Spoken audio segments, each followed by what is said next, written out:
name is Nick Martin. I am a firefighter paramedic here at Gig Harbor Fire Medic 1. We are going to talk a little bit about fire safety in the kitchen today. Not only just fire safety, but just some overall safety tips. Talking about fire safety in the kitchen. Look at Sparky over there, cooking with care. That's what we're gonna do today. We're gonna cook with care. So we're kind of walk through some steps of what we're cooking today and give you a little glimpse. We're gonna do some smoked pork chops along with a little vegetable medley. We like to try and eat a little bit healthy. There are days when we don't eat so healthy, but we do try and keep our bodies in tip-top shape so that we can stay safe for you. We're also gonna make a homemade applesauce with Honeycrisp apples because it's Washington and that's what we do. And then, of course, we're gonna throw in some bacon because bacon and vegetables, they all match together. So we did start some previously. I did a little pre-chopping and that kind of stuff to save you all of the time of watching me chop up some vegetables. So we're just gonna add a couple more. We're gonna do some bell peppers. Very high in vitamin, nutrient rich. I happen to like red because it looks pretty, and your food should look pretty because you eat with your eyes first. That's what I've been told by the old good eats, Alton Brown. Shout out to Alton Brown. Typically here at the fire station, we do have a lot more hands or sous chefs. There are personal sous chefs, AKA like our other firefighters and lieutenants and paramedics.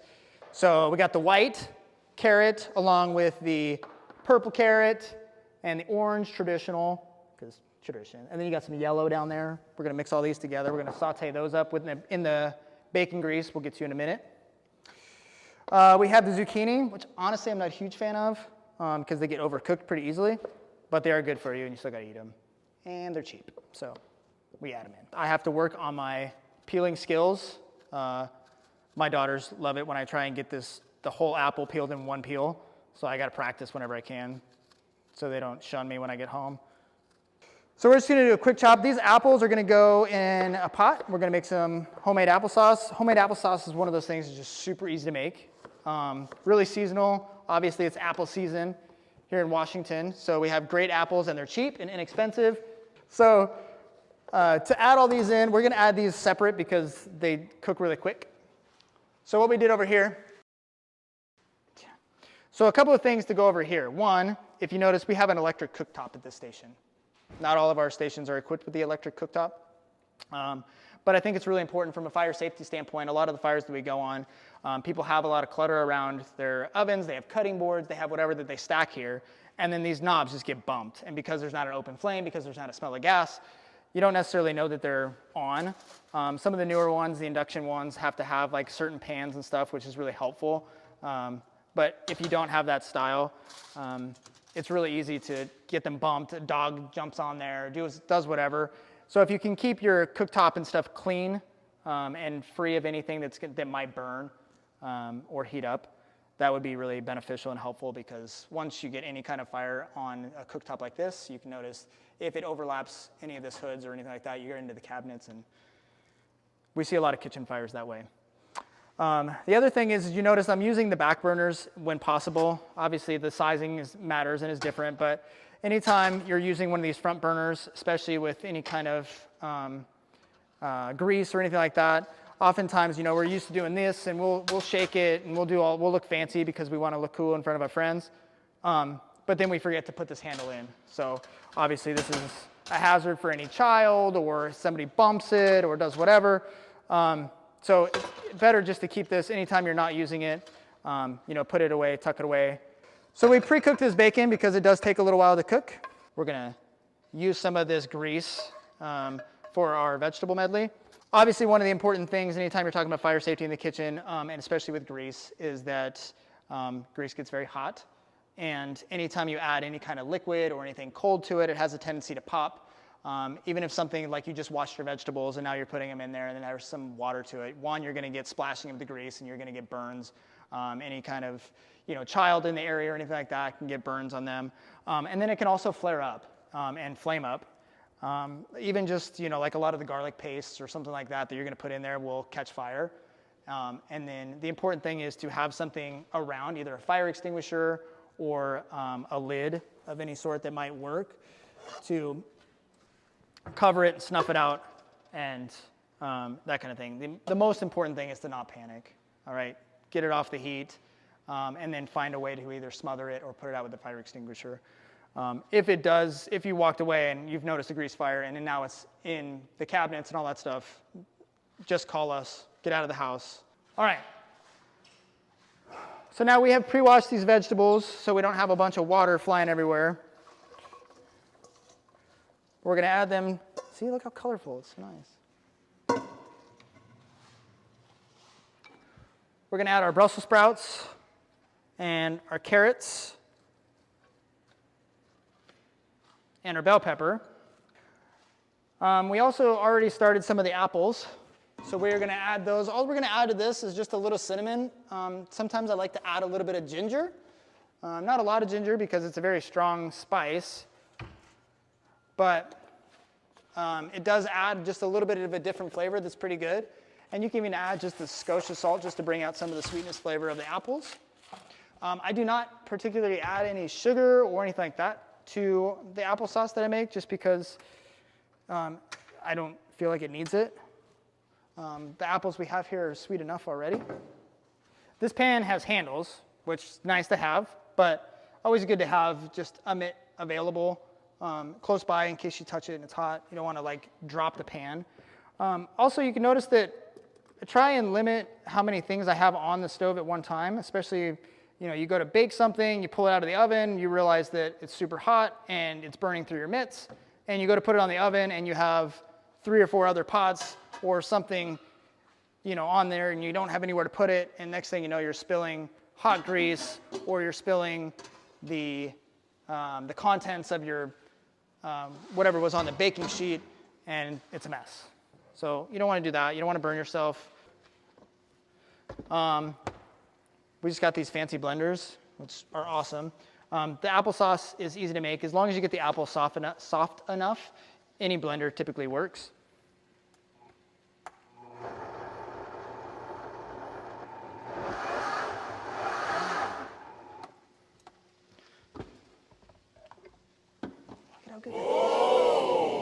So from here, I know it's going to take a little while for the rest of this to get done. This is a little early, so I'm just going to keep it in a pot. And that way, if I need to heat it up or if I want to put it in the fridge to cool off, depending on how you like your applesauce, we can do that. So we'd have our vegetables cooking over here. We've prepped our grill, which we're going to talk about a little bit of grill safety. And now we're going to kind of just season up our meat and get it on the grill. The beauty of these smoked pork chops is that they're pre-cooked, so we don't have to necessarily sit and wait for them to cook for a long time. For us as firefighters, it's important to have something that isn't going to take a long time. Luckily at our stations, we had the forethought to all of our cooktops and all of our ovens are on a automatic shut-off. So as soon as our tones go off in the stations, it trips the breaker for those particulars so we don't leave food on the stove. It automatically turns off and there's no more heat or gas to the appliances. So for us, it turns off. Obviously, if you walk away from food at your house, you're probably not going to have a situation where it just automatically shuts off if something's burning or on fire. So one of the benefits for us is that not every fire station is that way, and there's certainly been fire station mishaps where somebody walks away from food that was in the oven and they completely forgot about it and they came back to a station full of smoke, much as you would at your house if that happened there. With these, we're just going to do simple seasonings. I don't like to completely douse our vegetables in a bunch of seasoning mixes and hide the flavors because we tend to like them. So we're just going to do a little salt, pepper, garlic. We go through a lot of seasonings and spices, obviously, as much as we cook. We do cook dinners at the station typically every night. We shop during the day, usually for at least dinner. So if you see us at the grocery stores, make sure to say hi. Common misconception is that we're using taxpayer dollars to pay for our food. We're not, I promise. We pay into our food each night. Everybody kind of chips in the appropriate amount, and we decide what we're going to purchase based on that. All right, so we're going to turn this on low because we're going to go out to the grill. So as you can see, we're going to work with the grill a little bit today. A couple of grill safety things. One, you can notice that we're outside in an open area. If this were to flare up, as a lot of grills do, at least it's in an open area and it's not under a patio.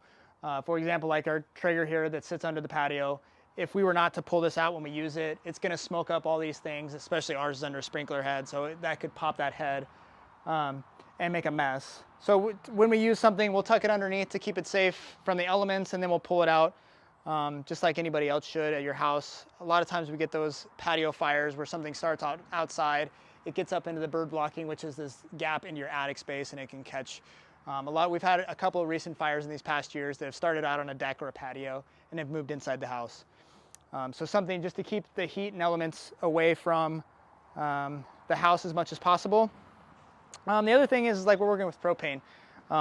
So anytime you're gonna light something, make sure that you're being privy of like how long the propane's been on.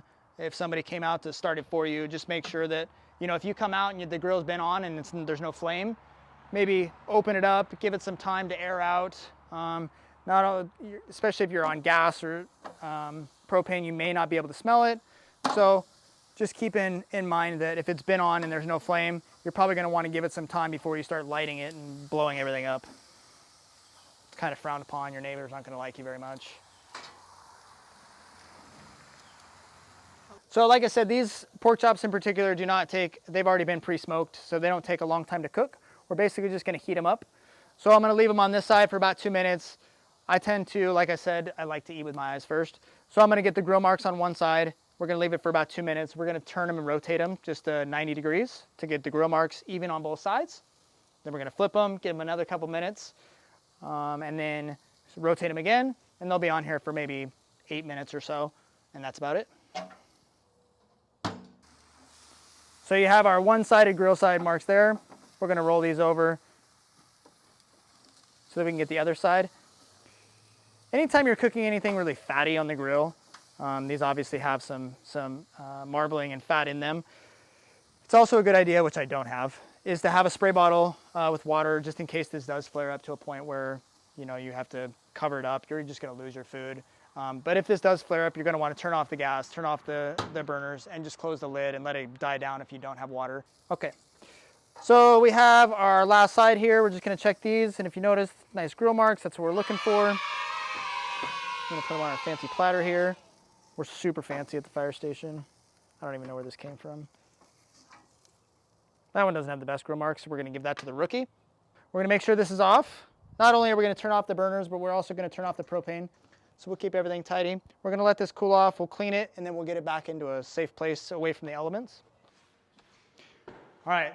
So we've got it all laid out. This is about as fancy as we get here at the fire station. We basically just pile everything in. We're gonna call chow here. This is how we do it. I don't know how you do it at your house, but this is how we do it at our house because we have a cool intercom system. Chow's on, come get it. If I knew how to do like a fun song with the buttons, I would do that, but I don't. So we do fancy plating here as well. We just slop it all on there. I gotta get another spoon for this guy.